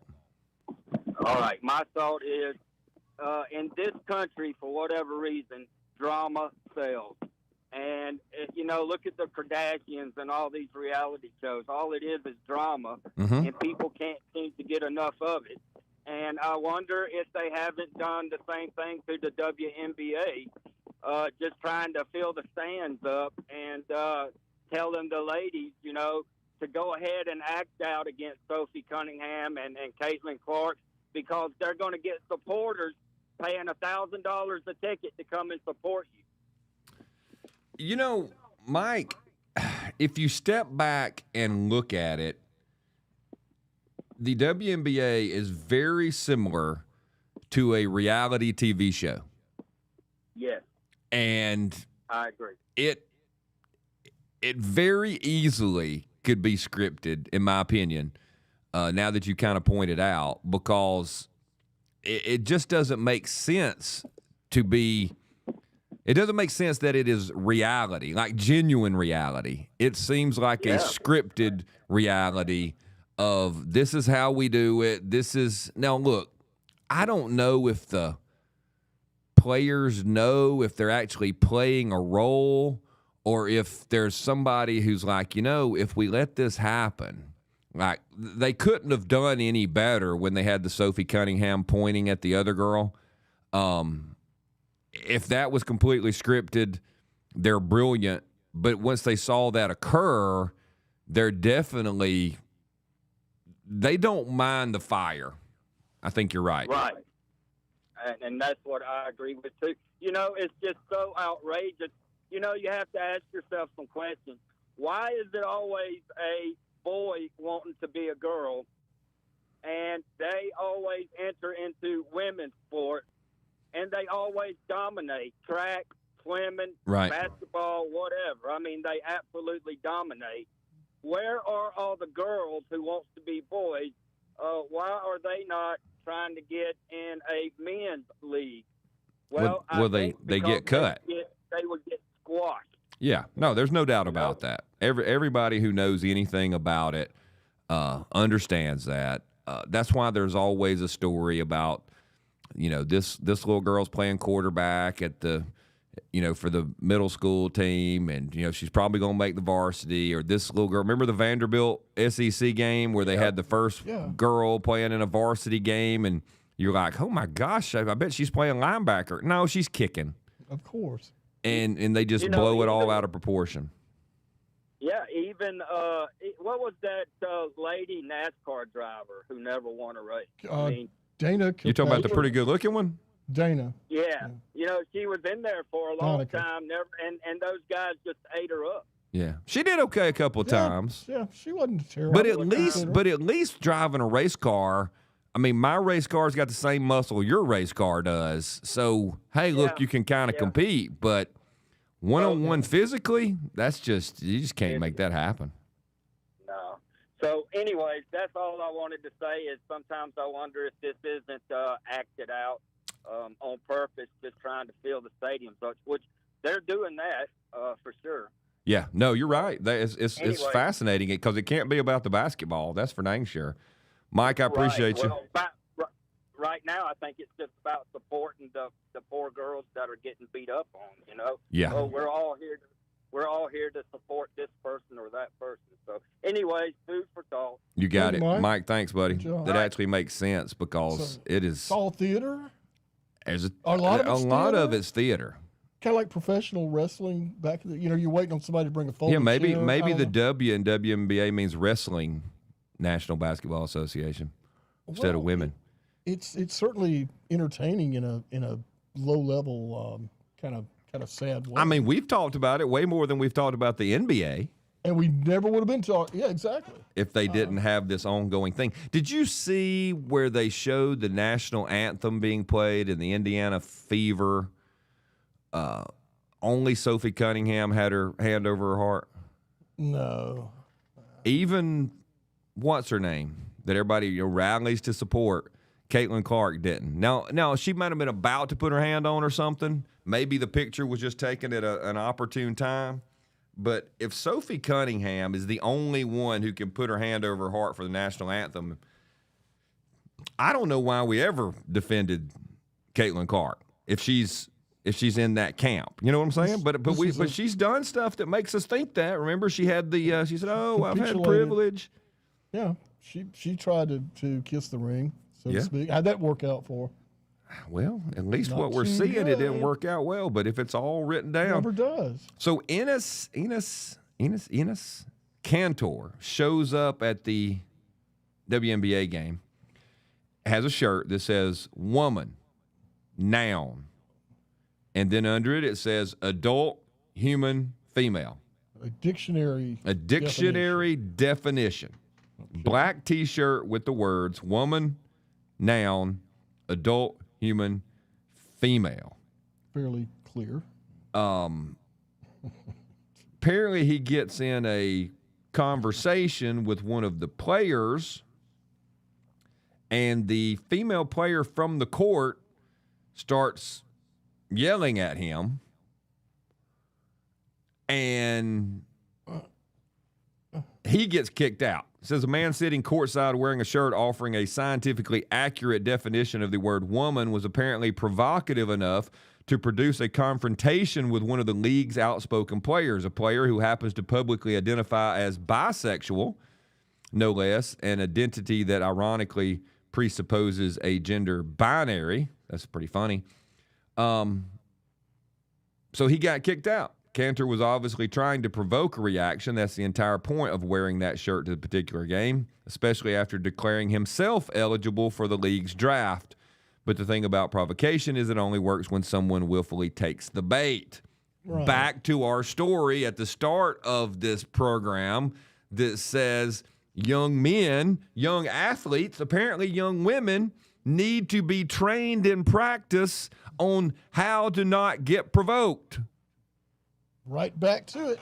So it's almost like we know what we're doing at times. It all kind of came together there. Yeah, because it's going to happen. And then this goes with what Mike says. Life. Who wrote this? This is folks over at Not to Be. Who wrote this? Dr. Tart, another pseudonym, says that the WNBA is an entertainment product, and entertainment products survive on attention. Well, there you go. Controversies like this generate headlines, social media engagement, and millions of eyeballs for a league that otherwise struggles to command that kind of attention. One look at the highlight reel from their All-Star game explains why. It isn't difficult to imagine that the league might be perfectly content to let the circus continue.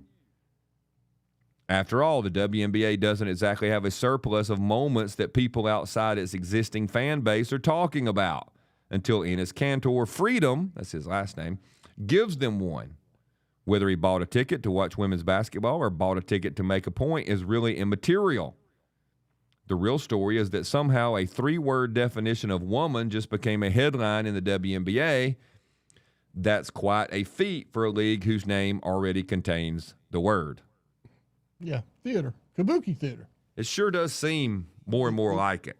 If not, it's a brilliant, it's a well-done promotion. You know what's going to be bad? Idea. You know what's going to be bad is when it turns out that Mike is right and I'm right, that the players and a bunch of coaches do have a psychosis, okay? They are certifiable nuts, okay?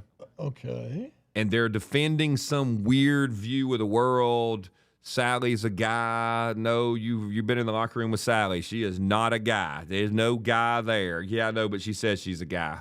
That's the super psychosis, and they can't get over it. But then somebody at the very top, probably shriveled up little rich guys, okay, are like, I can't believe this. This is awesome. We'll pit the crazies over here with the normal people, and this will be the only time that we'll have 2 or 3 consecutive profitable years. We won't make a lot, but we'll make enough to pay the bills. Let's just let the crazies fight each other. There's a hee with their hands. Watching the inside of a sports lunatic asylum. Yes, and they're the people at the very top are letting the lunatics run crazy because that sells. You get what I'm saying? Yeah. They know it's insanity. They know that they're creating theater, and they're like, just let it go, man. Let it go. We've never sold so many tickets. And all these liberal people are turning out to support the crazy league, and they don't even like sports. There's a market for it. They're coming. And they've hit it. Yeah. They've found it. And I think there are some people who go out to support the Sophie Cunninghams, but the booing that Cantor Freedom got means that there's way more people there supporting the psychosis crowd. So, I mean, imagine they're like, look, we don't have fans, but if we can get the crazy blue hair, nose ringing, old, crusty, liberal white women to come spend money, that'll be great. Think about it. In sports, it is a totally untapped market. Yes, the ones who do not care about any other sport. They probably watched a little bit of this Taylor Swift, Travis Kelce thing and realized, okay, this is the way to bring women in. And then they thought, yeah, but you talk about fan is short for fanatic. Right. Where's the fanatic women? We found them. They're right here. Start at the circus, get the big top blown up. That's a good point. Boys. And you only need, I mean, even if a small percentage out of 350, 60 million people are for this, you can sell enough tickets to, I mean, probably still can't pay its bills, but. Well, the NBA supports stop the bleeding, at least. Yeah. Bread and circus. Hey, don't forget, on the other side, looks like we might have a little relief coming on gas prices. Finally. How so? Well, I'll tell you on the other side. Okay. Well, I know it's not the price of crude oil because that keeps going down and prices keep staying where they are, huh? That's right. Yeah. We'll be back.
every time I get a chance to listen to you, I just think how grateful I am and how much we need you on a national level so more people can hear you.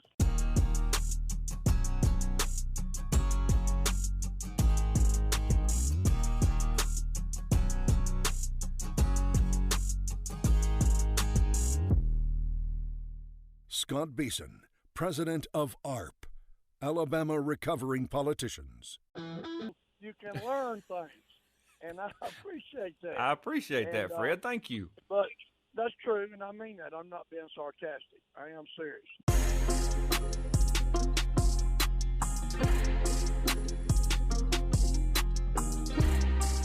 Welcome back in, everybody. So, golly, we're running out of time. But before we get to the gasoline, we've got a good story. It's made a couple of national rounds as well. Sky, it's out of Pelham, Alabama. A delivery truck broke down directly in front. I'm getting this from it's 10 or 12 WSFA. All right. We sure favor Auburn. That's what their call letters stand for. You know that? True story. Delivery truck breaks down in front of the Pelham Police Department, prompting a humorous response from local officers. Have you seen this one? No, this is news. Here's what the police department, Pelham Police, put on Facebook. I'll leave out some of the words. We're not saying officers responded faster than usual, but when a truck is involved, you don't take any chances. It is a Dunkin' Donuts. Oh, no. 18-wheeler broke down in front of the police department. The actual Facebook post says, it's got the picture of it being, they're hooking the giant wrecker to it. We're not saying officers responded faster than usual, but when a truck full of donuts is involved, you don't take any chances. Yeah. That's strong. Cars. Yeah, that's unfortunate. That is super good. They take a bad rip on that. How did that ever? That's such a cliche. I love it. When I was down at the Trump thing, remember when Trump came to Montgomery? Was Trump in the Gump? Oh yes, who could forget? And one of the things we had left over from our little suite when we were doing it was a dozen donuts. And when I was going out in the afternoon to get my suit and stuff to change to come back to the event, I gave the police officer sitting in the car out there gardening, I gave him the donuts. I'm like, dude, look, I'm not trying to make a point here, but I got to. Trying to be a wise guy. I'm just trying to give away these donuts. I've already eaten way more than I should. Anybody who listens know that has occurred already. Do y'all want them? And they were like, so what looking are you around, because they have to look around, you know.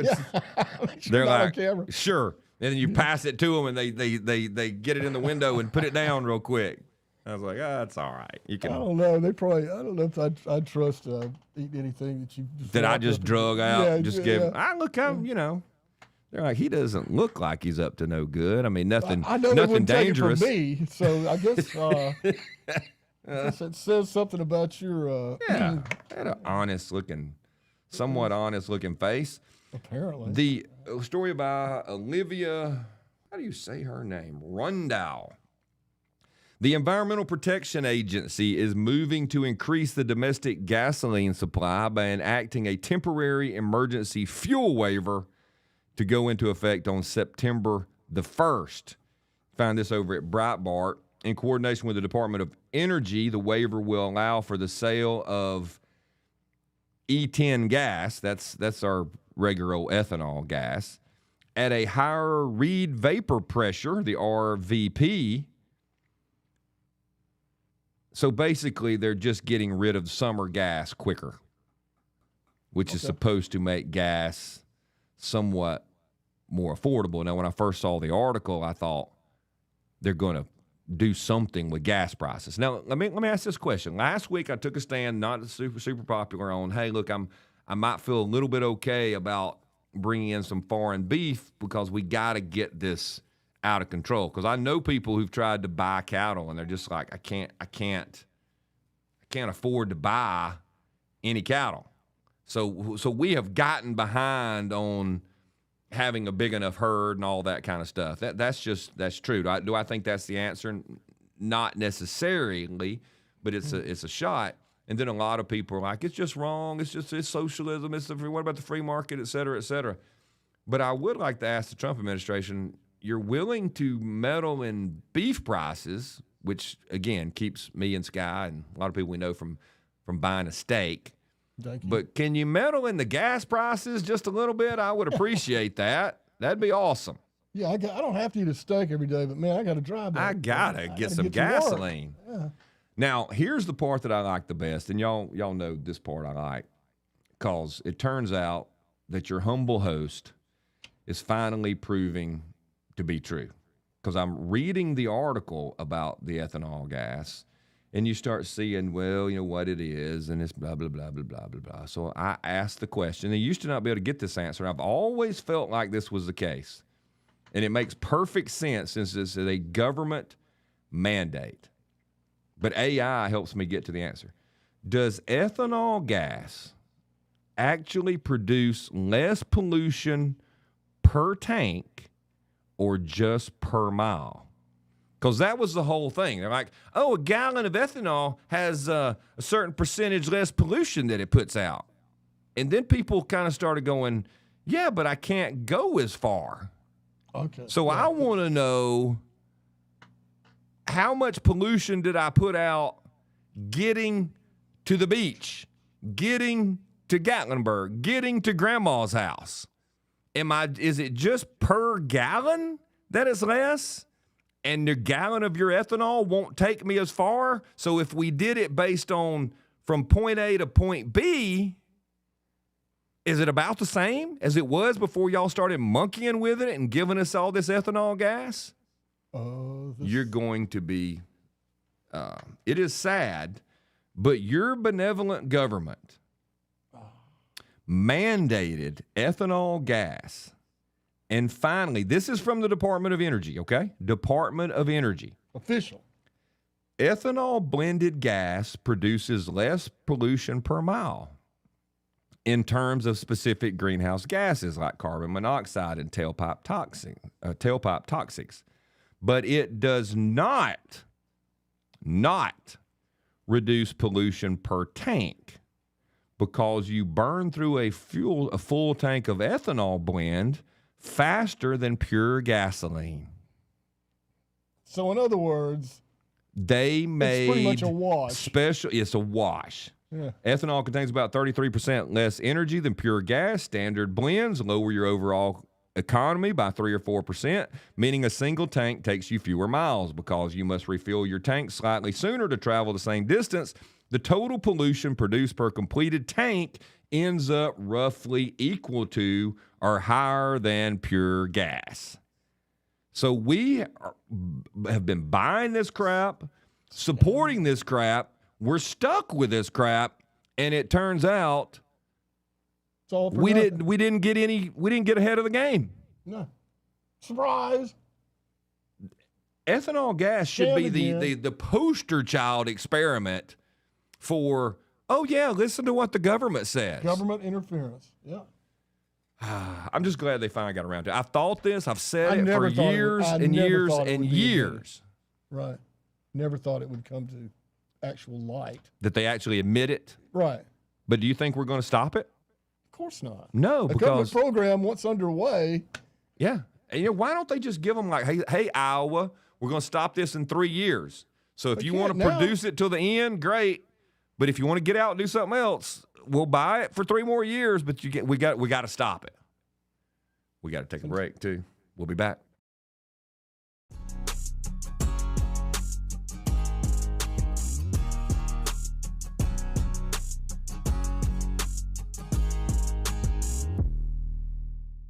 You're listening to Alabama Unfiltered Radio with Scott Beason.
Every time I get a chance to listen to you, I just think how grateful I am and how much we need you on a national level so more people can hear you.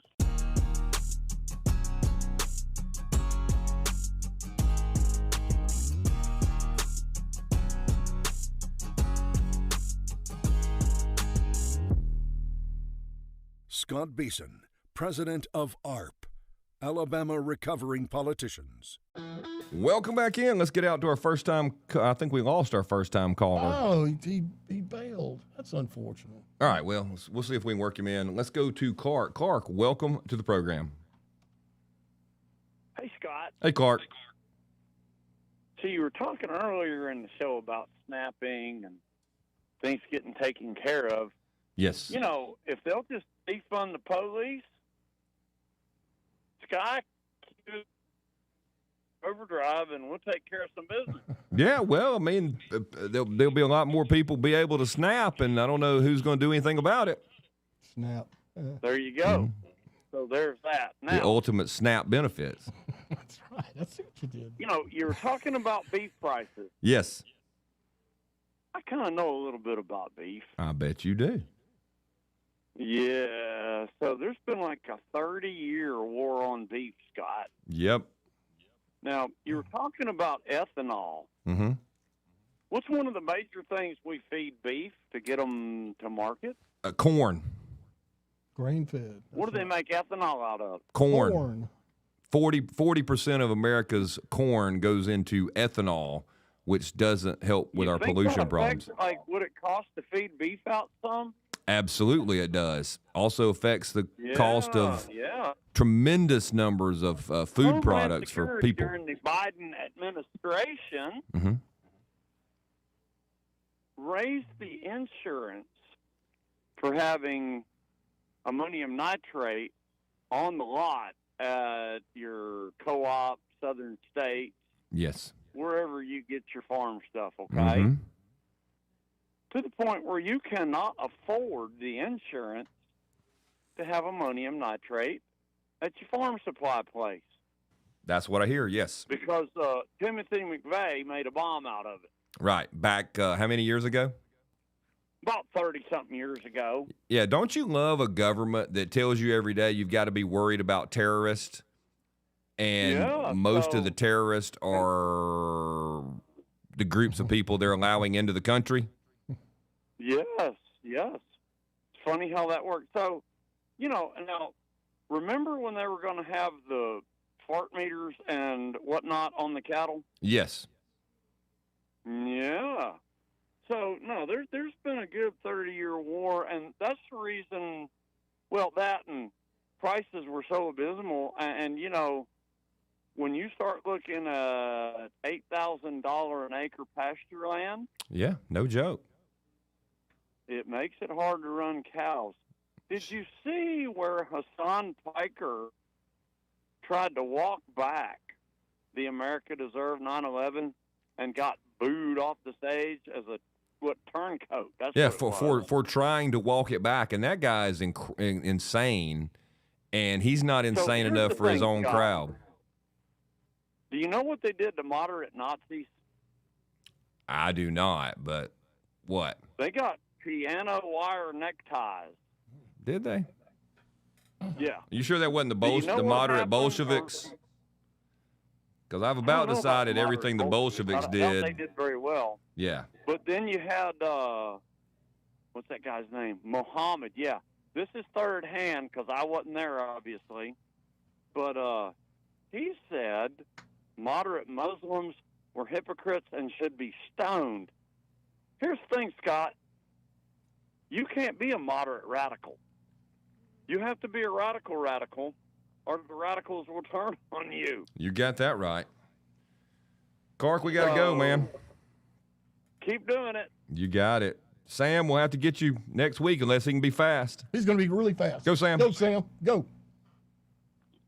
Hey, let's talk about donuts. Scott, I hope that we're talking 10 to 20 years from now, and I'll bring it up about, do you remember when Scott went crazy with the fentanyl? He spilled it all over those donuts and gave it to the police. And we're wondering, you know, is he ever going to get out of jail, or how many did he get with them? It's just. Thank you, Sam. You told them they were powdered donuts, apparently. Hey, y'all be good, be safe. See y'all.